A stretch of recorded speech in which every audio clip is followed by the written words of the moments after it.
যেই ছেলেটা বলছে মিথ্যা কয় গাঁজা খায়, পীর সাহেব চরমোনাই,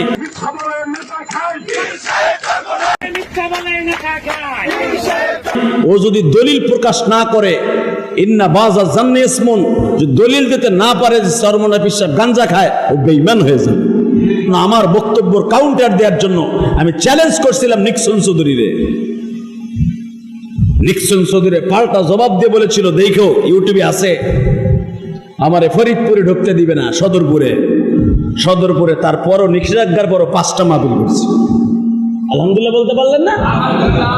কোরআনের কথার জন্য, কোরআনের আইনের জন্য, কোরআনের রাহবার হিসাবে তোমার মতো যুবকরা জীবন দিতে প্রস্তুত আছে।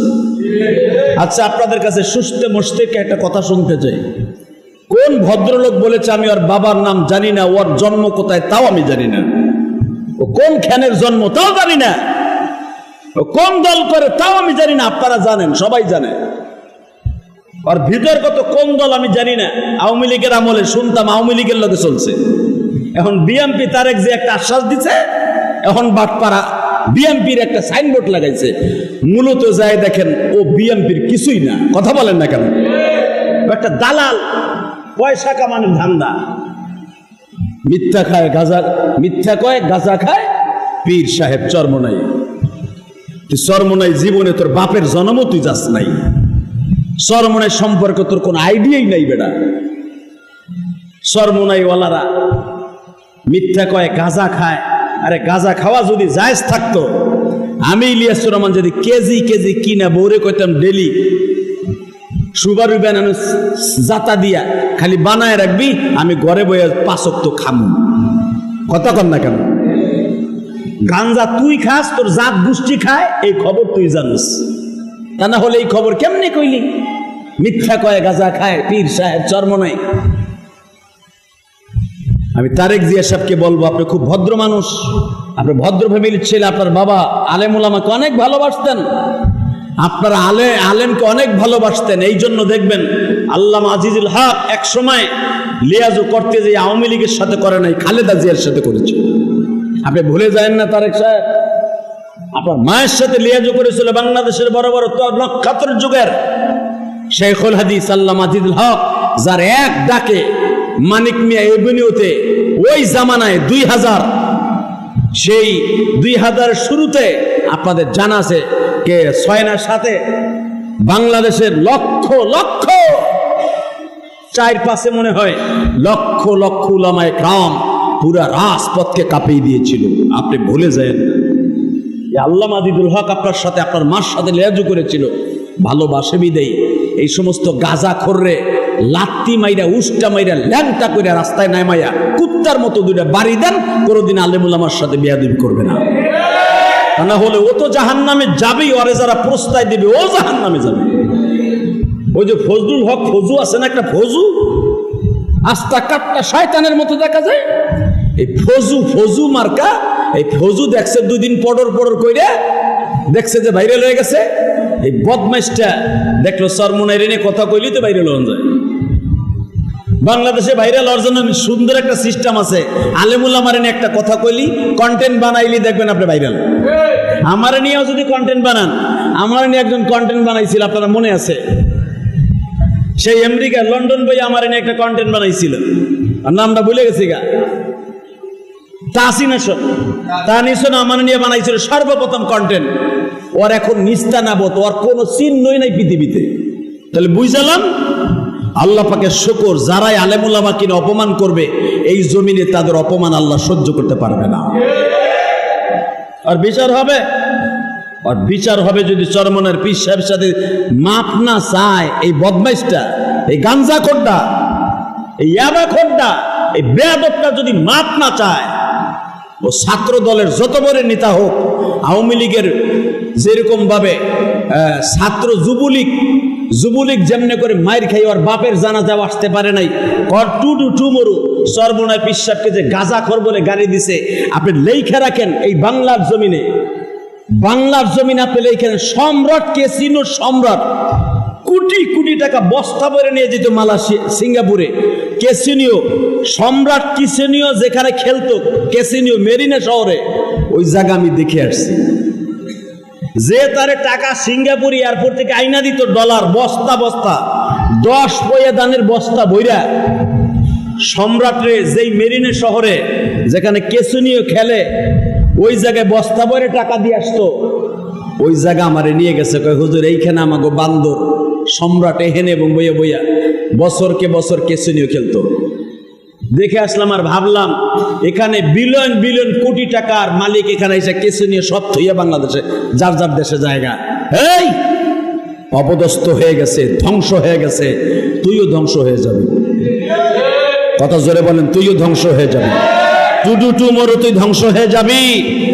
রাজনীতি রাজনীতি একটা জিনিস, আলেম ওলামার একটা জিনিস। আল্লাহ আমাদের হেদায়েত নসিব করুক। জোর কানা আমিন, আরো জোর কানা আমিন। তাকান আমার এই দিকে। এই মুসলমানের পোলা, কোন দল কে করেন জানি না, তবে একটা দল মনে রাখবেন, আমার সবচেয়ে বড় দামি জিনিস হলো ঈমান। সবচেয়ে দামি জিনিস কি? ঈমান যদি হারা হয়ে যায়, আমার কুত্তার দাম আছে, আমার দাম নেই। আমি ইলিয়াস রহমান জিহাদি পড়র কথা কইতেছি, আপনাকে নসিহত করতেছি। আমি 1 সেকেন্ডের ভিতর ঈমান হারা হয়ে যেতে পারি। কথা বলেন না কেন? এমন কথা বলা যাবে না যে আমার ঈমান চলে যায়। যেই ছেলেটা বলছে মিথ্যা কয় গাঁজা খায়, পীর সাহেব চরমনাই, ও যদি দলিল প্রকাশ না করে, ইন্না বাযা জান্নি ইসমুন, যদি দলিল দিতে না পারে যে চরমনাই পীর সাহেব গাঁজা খায়, ও বেঈমান হয়ে যাবে। বেঈমান হয়ে যাবে ফতোয়া। বাজান রে, বার দিলটা নরম করে দেখাও গো। 30,000 বছরের রাস্তা, পৌঁছরাত্রে যুবক, ওখানে দলের কোন নেতা থাকবে না, ওখানে তোমার জনম দুঃখিনী মা থাকবে না, বাবা থাকবে না। ইয়াউমা নাদউ কুল্লা উনাসিম বিইমামিহিম, তোমার সঙ্গে থাকবে একমাত্র একটাই প্রাণী, একটা মাত্র ভালোবাসার মানুষ, সে হলো তোমার ইমাম। কে কে? ইমাম কে? বিইমামিহিম। আল্লাহ কোরআনে বলেন, ইয়াউমা নাদউ কুল্লা উনাসিম বিইমামিহিম, তোমার দলের নেতা, তোমার জজ, ব্যারিস্টার, এমনকি শেখ হাসিনা, খালেদা, এই যে ডাক্তার ইউনূস, সুদখোর খন আর ঘুষখোর খন, হারামখোর যাই কন, ইউনূস স্যারে ভালো করে বুঝবেন। এই ইউনূস স্যার ভাবছিলাম শুরুতে অনেক কিছু করব, এখন দেখতেছি আমাকে হুজুরকে কলা ধরাই দিতেছে। কথা কন না কেন? ও দেশের কলা ধরাই দিতেছে। ভাবছিলাম বউ নুলা মাইয়ের থাই ওই দেশে। তারপরে আসলে আমাকে কপাল পরে কেন জানেন? আল্লাহর পরে ভরসা না করে ইউনূসের মতো লোকের কাছে ভরসা করি। কথা কন না কেন? প্রশাসনটাও শেষ, বিচার বিভাগও শেখ হাসিনার চাইতে একবার অধপতন। যা করতেছে আমার মন কেন জানো বলে অতি তাড়াতাড়ি এই দেশে গৃহযুদ্ধ লাইগে যায় কিনা আল্লাহই ভালো জানে। আল্লাহ আপনি হেফাজত করেন। জোর কানা আমিন। এই দোয়া করি না আমার ছোট্ট দেশ পৃথিবীর সব দেশের সামনে কালারিং হয়ে যাবে, এটা আমি চাই না। আবার ছোট্ট দেশ, ঈমান আমল নিয়ে ডাইল ভাত খাইয়া বাচ্চা কাচ্চারে নিয়ে কোন রকম বাঁচতে চাই, ঠিক না বেঠিক? সরকারি জব করি, কোম্পানির জব করি, আমি ইলিয়াস রহমান জিহাদি যাই কিছু করি। আপনারা তো আমার মতোই মানুষ, আমি তো আপনাদের মতোই মানুষ। আমরা বেশি কিছু চাই না। গাড়ি বাড়ি যা দিছে আল্লাহ দিছে, আপনারা যতটুকু দিছেন বা অথবা ভাড়া থাকেন, যেভাবে আছেন আলহামদুলিল্লাহ, কোনো শুকরিয়া কষ্ট পাই না। আজকে বাজারে গেছি, বিশ্বাস যদি করেন, হায় হায় রে, বাগুন আনছি 120 টাকা, 120 টাকা বাগুন। চাচা ইরুস কিনা হের খাওয়ান তো হের কাছে কিনা খায় না, হেরে তো দেয় কত চান্দু আছে না, চান্দুরা দেয় কি বাজারে আহে। আমি ইলিয়াস রহমান জিহাদি বাজারে আহি, যদি আমার এই কথা আপনার কান পর্যন্ত যায়, আপনি তো আর শোনেন না আমি জানি, শেখ হাসিনা ও আর শুনতো। শেখ হাসিনা দেন বইরা লুলা মানুষের মতো চেয়ারে বইয়া ওর পিএস আমারে কইছে, শালি কোন হুজুর কি কইল, কোন হুজুর আমারে বাস দিল, আমার বাপেরে বাস দিল, এইগুলা দেখে দেখে টুককে টুককে খালি ভিতরে ঢুকাইছে আর আয়না করে নিয়ে নিয়ে কারেন্টের বাম্বু দিছে। এই বিডি করছে এই কাম। মনে রাখবেন, যার আলেমুল আমার দোষ বিশ্রায় আল্লাহর ঘর সাক্ষী রেখে বললাম, কয়দিন আমি বাঁচবো, কয়দিন আমি বাহিরে থাকবো, কয়দিন আমি এই দুনিয়ায় থাকবো, কয়দিন বাংলাদেশে থাকবো আমি জানি না। তবে একটা কথা বলে দিয়া যাই, যারা আলেমুল আমার দোষ বিশ্রায় আল্লাহ তার দোষ হাজার হাজার বাইর করে দিন। যেই দোষ আপনি করছেন আর যার লগে করছেন ওই জানে। আপনি ভাবেনও নাই যে এটা ফেলাস হয়ে যাবে, ওইটাও ফেলাস হয়ে যাবে। শেখ হাসিনা কবে তাপসের সাথে কথা কইছে? হ্যাঁ, স্বাস্থ্য ভাই পোলা বাতিজা, এ তো ভুলেও কোনোদিন শেখ হাসিনা ভাবে নাই যে হে সিঙ্গাপুর যাবে। বাবু, আমার একটা কাগজ বিপদে পড়ে গেছে, কয়ে দাও। শেখ হাসিনা কইতাছে, আমি কমুক, আমার পিএসসি দিয়ে কয়, আমি কইলে একটা মান সম্মান প্রেস্টিজ না? ওবিডি তো ভাবেও নাই যে আমার তাপসের সেই সিঙ্গাপুরের কথা আজকে বাইরে লইব। কথা কন না কেন? আমার কথাও টেকিং হয় আমি জানি। ও সব আলেমুল আমাকে একবার ওই লাল করে ঘুরে আইছে, আমিও একবার ডিম থেরাপি নেই, এইটা আমি চাই। ওহেনটা বাইরে এলেই ডিমান্ড বাড়ে, যেরকম আমি পিসকি রফিকুল ইসলাম মাদানি, ও আগে ওর বিজিটা ছিল হুদা 15,000 আর 5,000। আমাকে পিছে খালিদ সাইবুল আইবি মামুনের পিছে ঘুরছে, আর এখন ওর একটা শিডিউল পাইতে 2 বছর গোলা লাগে। হালাকে সে আমার ছাত্ররও ছাত্র, 2 বছর 2.5 বছর ঘুরাও, তাও প্রতিদিন 4টা 5টা, 1টায় যাবে না 10টায় যাবে না রাত 2:30টায় যাবে, কোনো বাধা নাই। আপনারে আমার দরকার, তাহলে আমি যদি ওখানে ডিম খাইয়া আহি তাহলে তো আমার ডিম বাড়লো। কথা কর না কেন? যা আছে আরো 10 গুণ হইব আমার। মনে রাখবেন, চোর চোরটা বদমাশ, হিরুঞ্চি গাঞ্জাখোর, মদখোর, জুয়াখোর, হিরোইনখোর, এরা যদি জেলখানায় যায় অগ ডিমান্ড বাড়ে না, বাইরে বার পরে জুতার বাড়ি খায়। আর আলেমুলামা বাইরে বার পরে জুতার মালা না ফুলের মালা পায়। কথা কও না কেন? আমার বাংলাদেশ এমন একটা আইকনের দেশ, এমন একটা দেশ, এই দেশে ইসলামের কাছে আমরা দুর্বল। ওই ফ্যাসিস্টের মতো, ওই সৌদি আরবের মতো, কুয়েতের মতো, মালয়েশিয়ার মতো আমাদের দেশ না। আমাদের দেশটা হলো স্বজন প্রীতির দেশ, প্রেম প্রীতির দেশ। এক বাড়িওয়ালা বিপদে পড়ছে আর এক বাড়িওয়ালা ঝাঁপায় পড়ে, এক বাড়িওয়ালা বিপদে পড়ছে আর এক ভাই দৌড়ে হসপিটালে নেয়। পৃথিবীর কোনো দেশে পাবেন না আপনি বিপদে পড়লে পাশের ফ্ল্যাটের লোক খুশি দিয়েও দেখবো না তুই আসর না গেছো। চ্যালেঞ্জ করে বললাম, কথা বলেন না কেন? এই যে রাস্তায় করে মরে রয়েছে, বাজার লয়ে যাইতেছে, এমনিও দেখে না লোকটাকে অ্যাক্সিডেন্ট করে মরছে না কেউ ঘুষা দিয়া পার দিয়া মারছে, ওটাও দেখে না, বরঞ্চ ওর থেকে আরো 10 হাত দূরে দিয়া ব্যাগ লইয়া বাসায় যায়। কথা কন না কেন?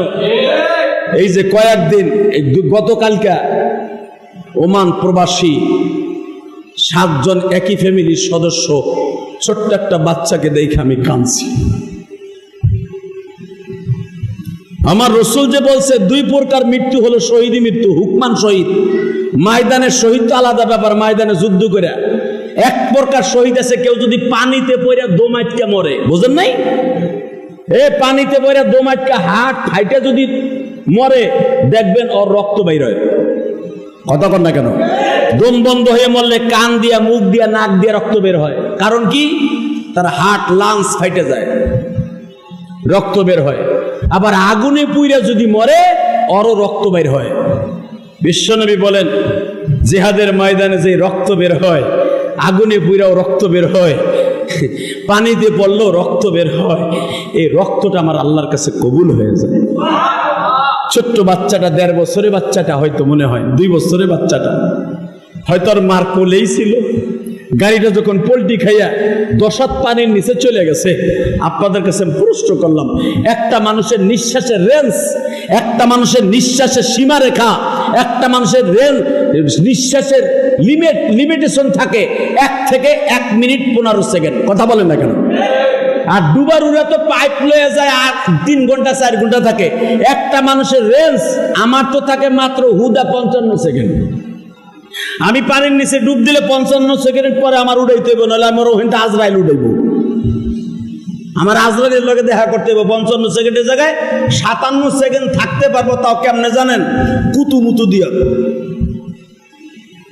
মানে বডির মধ্যে যে এক্সট্রা কিছু বাতাস থাকে ওইটার আইনা হাত ঠিক করার জন্য, তাও 3-4 সেকেন্ড পারবো, 1 মিনিট পারবো কোন রকম। মনে রাখতে হবে 1 মিনিট পরে যদি আমি থাকতে চাই, কেউ যদি আমার পাড়ায় ধরে, আমি মরে যাব। কথা কর না কেন? বাজান রে, মাত্র 1.5 বছরের বাচ্চাটা তো মার কোলেই ছিল, পানির মধ্যে যখন গাড়িটা পড়ে গেল গো, ওই বাচ্চাটা কেমন করছিল। আহারে যেদিকে তাকায় শুধু পানি আর পানি।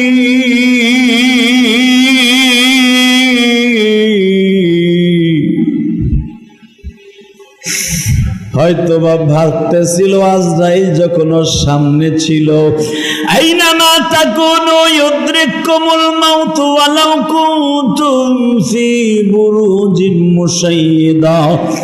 বান্দারে তোর সামনে যখন আমার আজরাইল যাবে, ইযা জাআ আজালুহুম লা ইস্তাখিরুনা সাআতাও ওয়া লা ইস্তাকদিমুন। তোর সামনে যখন আমার আজরাইল যাবে, লা ইস্তাকদিমুন, এক সেকেন্ড টাইম পাবি না। হয়তো ওই বাচ্চাটার সামনে যখন আজরাইল দাঁড়ায় রয়েছে, ওই বাচ্চাটার মা হয়তো কোলের থেকে ছাড়ে নাই, ভাবছে দেখি আমার জাদুটা বাঁচে কিনা। হয়তো জানলা ভাঙ্গা কেউ বাইর হইতে চাইলে তার কাপড়টাই না ধরছে, তুমি যাও আমারও লয়া যাও, আর আমারে না নাও, আমার বাচ্চাটার রিটার্ন লয়া যাও। আহারে মাও শেষ, দাদিও শেষ। ওই বাচ্চাটারে যখন ফায়ার সার্ভিসের ডুবারুল প্রশাসনের বাইরা কোলে করে তুলছে গো বাবা, মাটাকেও তুলছে, দেখে বাচ্চাটা মার কোলেই ছিল বাবা। আহারে মা জনম দুঃখিনী মা,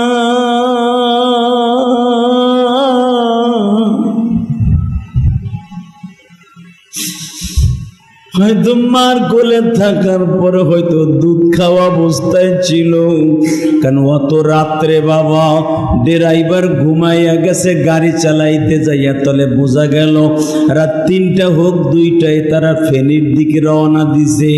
জামের কারণে হয়তো সকাল হয়ে গেছে বাবা। অবাজান অবশ্যই সারা রাত্র গাড়ির মধ্যে যারা ছিল সবাই মনে হয় ঘুমাইয়া গেছে, ১ ২ জন মনে হয় সজাগ থাকতে পারে, আর কেউ না ঘুমাইলো বাচ্চাটা দুধ খাইতে খাইতে ঘুমাইয়া গেছে। দুধের বাচ্চা তো জানতো না এইটাই আমার মায়ের জীবনের শেষ দুগ্ধ খাওয়া, আমি আর কোনোদিন দুধ মার খাইতে পারবো না। আমার মা আমারে ২ কপালে চুমা দিবে না। হ্যাঁ কলিজার মুসল্লি ভাইরা, একটু চিন্তা করে দেখো না, যেই ৭ থেকে ১০ জন মানুষ ওই গাড়ির মধ্যে ছিল, ৭ জনই মারা গেল, আর মাত্র বাবা বাকি ৩ জন কি ড্রাইভার সহ ৪ জন বাবা বাইচা গেল। যারা মারা গেছে যদি একজন জীবিত ফিরে আসে তাহলে বোঝা যাইতো মৃত্যুর আগে তাদের কত কষ্ট।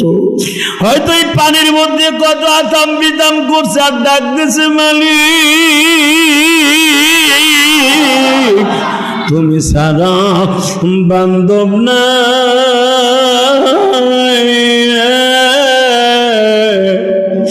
এই গাড়িতে